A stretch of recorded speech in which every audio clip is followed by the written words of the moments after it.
This is perfect for 2026 because I'm running.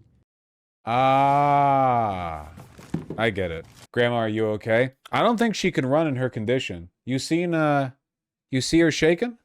She's been like this for years, but now that she's officially in the race, I guess people are paying more attention to it.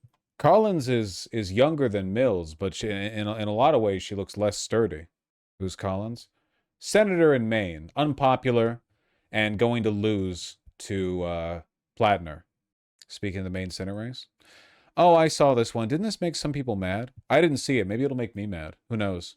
I do hate Trump voters. Like, really, really hate them. When we set out on this campaign, I was fully convinced that working people in this state have a lot more in common with each other than they might think. We often find ourselves surprised to realize that we have almost everything in common. And in the spirit of that, we're going to sit down this morning with a Republican voter from Machias and try to find out what we agree on. Yeah, they asked me earlier, a minute ago, why I got into politics, or how long, if I'd always been involved in politics. I haven't. 10 years ago, Trump decided to run, and he spoke my language. And I voted for him again. I voted for him 3 times because I wanted to see how he was going to continue, because I thought he was doing okay. And then this turn, I told my wife, I said, I'm going to vote for him this time, but he's got 1 year. He's not only not done what I thought he was going to do, he's gone not completely the opposite direction, but Pretty far. Yeah, he's gone pretty far beyond what, and it's not good for the country. Right. None of what he's done is good for the country, and that's what I wanted. I hate to say, I'm not going to say I was wrong, because I don't like to say I was wrong, but I will admit, I'm questioning pretty hard on things. Trump came along and told a lot of us that something that we knew to be true was actually true, which is that we live in a system that's stealing from us. And it's funny. I'm from Sullivan, so a lot of my friends are like 3-time Trump voters, and I didn't vote for Trump, but I very much understand why people did. And then I talk to friends of mine who don't live in Maine or don't live in rural areas, who are always just I don't get it. I'm like, man, everybody down here feels like they're getting robbed, and Trump came along and told us that, one, you are getting robbed. Meanwhile, everybody else is telling us that everything's good. They're like, the system's great and we should protect it. And Trump said, the system is screwing you, because it is, and we all see it every single day. I was not surprised back in 2016, where I had friends of mine who were like, I either like Bernie Sanders or Donald Trump. And I know a lot of people who are like, that doesn't make any sense. I'm like, it makes sense to me. It does, in the sense that it's because both of them were like, this whole thing is screwed up. Blow it up. He's right. Well, I mean, he's right in the sense that descriptively, a lot of voters are really stupid and respond to populism almost apolitically. Yeah, they do the same thing with Mamdani, right? That is true. Yeah. It's not really a defensible position. It's just factually true that a lot of people are like this. Yeah. Blow it up and do something different. And I think that was the message. And it's a compelling message, and one that, frankly, I think that, that's my message too. I mean, this thing is, in many ways, irreparably broken. And Bernie's the reason why I really became 100% cynical, because in 2016, yeah. Well, both times, there's 2 times that he's been just tossed aside. Yep. He had the nomination and just got replaced. Yep. Well, that's the powers that be refused to let him have it, and so they did what they do. They used their power. They didn't play by the rules. They didn't do they didn't let it be a fair playing field. They had power. They used power to make sure that they could protect it, which really is kind of, if you think about it, that's the entire system at this point. It is. What's your health insurance situation? I'm on my wife's. Yeah. Okay. Health insurance is Nerd. You really couldn't come up with a more inefficient way. It's just of like providing everything healthcare. else. It's broken. It's broken. What did Ronald Reagan say? The 7 words. I'm from the government. I'm here to help. Yeah. Well, the thing is, for me, is like until this last year, because this last year with the Republican budget cuts, it hit the VA pretty hard. But until this last year, my VA care has been spectacular. Like I go up to Bangor, or I can do community care in Ellsworth for the small stuff, like going to the urgent care and stuff. And my VA care has been it was life-changing. Something feels weird, I just call up my doctor. I'm like, hey, this hurts. And they're like, come on in. They do an x-ray, they take a look at it, and then I go, and we just take care of it. Things don't have to wait. I don't have to like set things off because I'm afraid that I have to pay for it. And to me, that was one of the things that really kind of changed my opinions on what well-run government programs can do. I've never received a VA benefit. Really? I got out of the military in '86. You've got an honorable discharge? I got a general discharge. A general, yeah. Really? Yeah, but geez, you've got a general that... Last fall, because I am getting older, and last fall, I said, maybe I'll check into it. So I went to my local VA in Machias. Yep. And there's one woman that works there. And she gave me a phone number, and I said, so is this, she said, that's to a lawyer. And I said, what's the lawyer for? She goes, that's who you're gonna have to go through to get your discharge upgraded. And I said, you kidding me, really? Yeah. A lawyer? I said, why not just I don't know how the hell this works. I'm going to be honest with you. go to why can't the VA do it? So one of my best friends from Iraq, guy did 2 tours, did Fallujah Ramadi, a legitimate war hero. I've seen this guy do like actual heroism in combat. He smoked pot. After we got back from our 2nd deployment, popped on a test, got discharged out of the Marine Corps, kicked out, OTH, other than honorable, no benefits.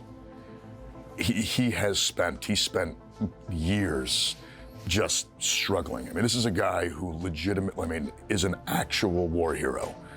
And he didn't get a single shred of support from the VA. And it was all because the way that they write the rules. We wound up getting his discharge upgraded. But it took, like myself and a couple other guys that he served with, we all kind of got together. We got a lawyer involved. We got this, and what was awful the whole time. Military brat here, the loopholes for getting into vet service are crazy. Ah, gotcha. Being like, this shouldn't be complicated. Right. I mean, this guy has a combat record. Like, we can look through his service record book and his DD-214, and you can see that this guy did things for the nation in war. And yet somehow now we got a lawyer involved, and we did all this thing, and it worked in the end. But it was a multi-year process, and it was so frustrating. And that's something that for me, like one of the reasons I want to go to the U.S. Senate is that having gone through these things personally and seen directly like what the bureaucratic problems are that keep people from getting it, I want to go up and write policy to make all this easier. I also want to, frankly, unleash like an army of social workers to go around the country and find vets who aren't getting the benefits they deserve and then do the process for them. Because when people are working really hard or people are struggling, the idea that they're going to go home, sit down, and like figure out all this paperwork, like hire a lawyer. I mean, if you're working paycheck to paycheck already, who's got the time? Like, nobody has extra money to go hire an attorney. Yeah. I mean, you're doing it in the evening when all the offices are closed. What's up, man? How goes the battle, bro? It's going. How are you? I'm good. I'm good. Off I go. Oh yeah, it's. Do you support? I have a hard time getting in rhetorically on this, in part because I'm a lily-livered, soft-handed bitch baby, obviously, but also because the idea of framing government benefits through military service, through veteranship, I can't get behind it because, like, these motherfuckers will never take their VA benefits and turn that into a support for benefits broadly. They'll just think, well, they earned it. You know? Like, I agree we should do right by our promises here, but like I get the feeling that these people, like, their cutoff is like, well, the problem is I'm not getting what I deserve. Those are my benefits because I fought for them, but that doesn't mean everyone else gets them, you know? Social Security. I mean, for me to pay in my whole life and they tell me I get $1,100 back a month, is kind of insulting. I think what we have to do is remove the cap on Social Security contributions. So right now, every dollar over $176,000 of income that someone makes does not go in to Social Security contributions, which means that somebody making $25 million a year pays the exact same dollar amount into Social Security as somebody making $176,000 a year. Elon Musk pays his Social Security contributions within something like a minute and a half of the new year. If we remove the cap on Social Security and simply didn't even raise the rate, just kept it fair that everybody pays in the same percentage, we would be able to not just protect Social Security forever and all time, we'd be able to expand benefits, and we'd allow Americans to retire even a little bit earlier. There is absolutely no excuse for either children or the elderly in the state of Maine to go without heat or to go without food or to go without some kind of adequate housing. We live in a rich country. We live in the richest country in the history of the world. There's nobody should be hungry. None whatsoever. Or homeless. How do you feel about land? I'm not really getting what I want here, I guess, because like it's mostly Graham Plattner talking, and yeah, like if you're gonna try to win someone over on, I'm gonna fight for you specifically to get health care, you dying old man. Like, okay, sure, you know. Hello, River. It's just tough to get these people to engage with the fuck up. Like he admitted he doesn't like to admit mistake, you know, admit fault.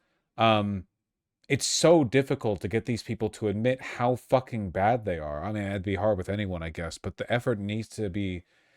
We need to try. Monopolization. I hate every amount of it.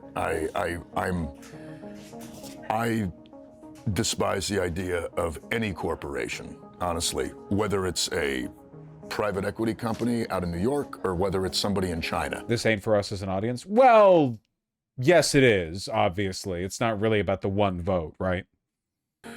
I hate the idea of any corporation buying up land in places that people live. Or need to live. I mean, the land should be owned by the people that live and work it, in my opinion. Like, that's it. Like that. And it's, no, I mean, like even here in Maine, we've got this problem right now. We've got it's insane. Of either private equity firms or hedge funds or like international corporations, Chinese companies, buying up land in Maine. That shouldn't be legal. Like there's a place on Beals Island, it's a nonprofit. Yep. Right? They're buying up all the land. Well, on Beals Island, all the land is an island, it's coastal. It's all waterfront. It's all waterfront taxable. It's all waterfront, and they don't have to pay taxes on it. They're buying it, no taxes. Guess what's happening to the tax base on Beals Island? Yep. I mean, their taxes are exploding. There is no rule in the Constitution that says we need to let corporations own our natural reasons. Sarah Huckabee Sanders in Arkansas is doing that. Is putting those, yeah. Oh yeah, she's already signed legislation that any Chinese entity that owns land in Arkansas, they have to sell it back. Yep. I mean, even with this guy, it's like the threat to him is the idea that property taxes might get more expensive. Or that like China's buying land. He doesn't get there's the like fundamental problems aren't really like a priority to him. I would go even further. And it would be like basic corporate ownership, period. I mean, I really am against the idea that like private corporations can start accruing so much of a public good like land or water. But they were complaining about Bill Gates owning 270,000 acres of farmland in the United States. It's almost less about who owns it, and it's more about the fact that Graham Plattner like desperately trying to get this guy to draw the broader conclusion rather than just having a problem with like the bad guys owning land. Kind of consolidated ownership can happen in the first place. Like, because I think that kind of consolidated ownership is legitimately bad for people. Yeah. Because it winds up with folks.